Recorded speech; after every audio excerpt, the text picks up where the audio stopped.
The Oregon Ducks have migrated south and have only days left to prepare to take on Kansas State at the Fiesta Bowl. KEZI 9 News anchor Brandi Smith and sports director Zivin are in the Phoenix area covering the Ducks in the deserts.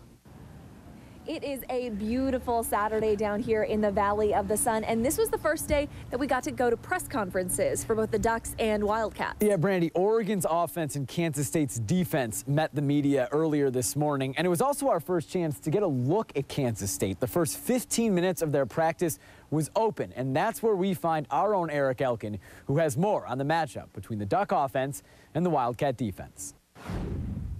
There are plenty of matchups in this Fiesta Bowl, but perhaps none more intriguing than the Duck offense versus the Wildcat defense. K-State's D centers around its two leaders, safety Ty Zimmerman, who said he expects to return from injury after missing the final 2 games of the season, and linebacker Arthur Brown, who Chip Kelly has already said will be the best linebacker the Ducks have faced all year. He's the smartest player I've probably seen so far in my young career. His preparation, it shows how well he prepares, and on the snap of the ball, he knows where the ball is. He knows what play we're running. It's crazy. He's one of those guys, you know, him, and then you see that number flash, and then 2, just the single-digit part of it, and you'll see 4, you know, and you're like, okay, that has to be 2, because he was on, you know, he started on this side of the field. There's no way that can be 4, and it is. They're very disciplined.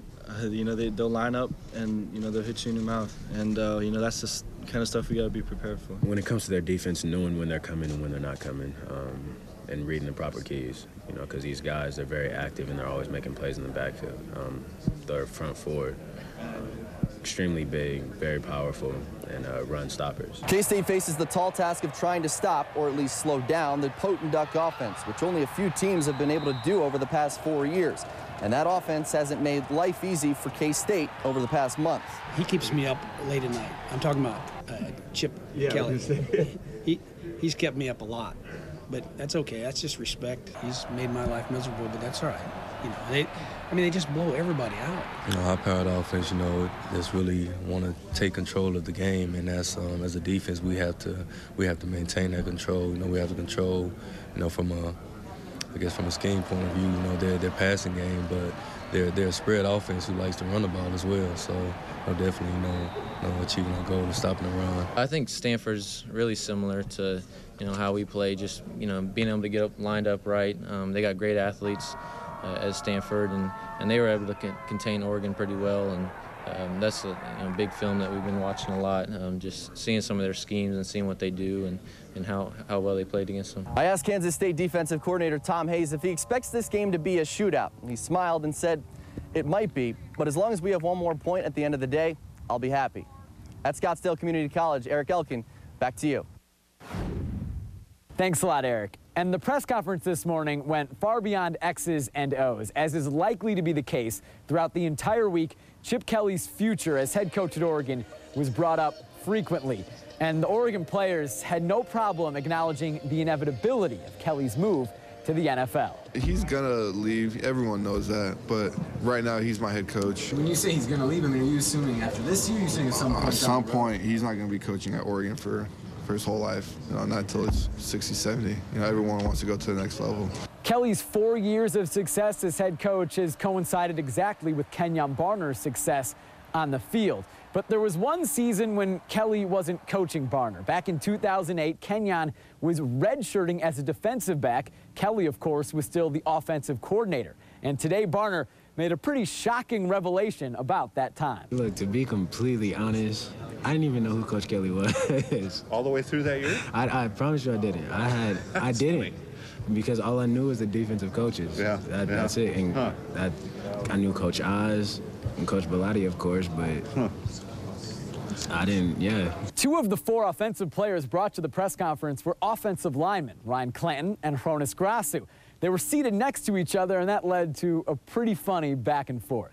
We always have competitions with Kyle and Tyler and me and Jake. We always, you know, talk about each other, you know, weak side, strong side, stuff like that. And Hronis usually sits on our side. Hronis is kind of neutral, and then he'll come to a side. Is he allowed to pick sides in the center? No, Hronis' tactic is picking the side that's winning, and then he'll join that side. I'm neutral. They have this competition thing where they think I'm always on the other side.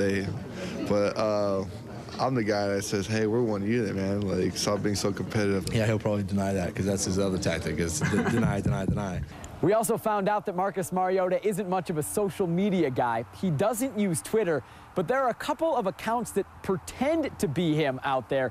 He brushed that off as just being part of the wild season that he has had.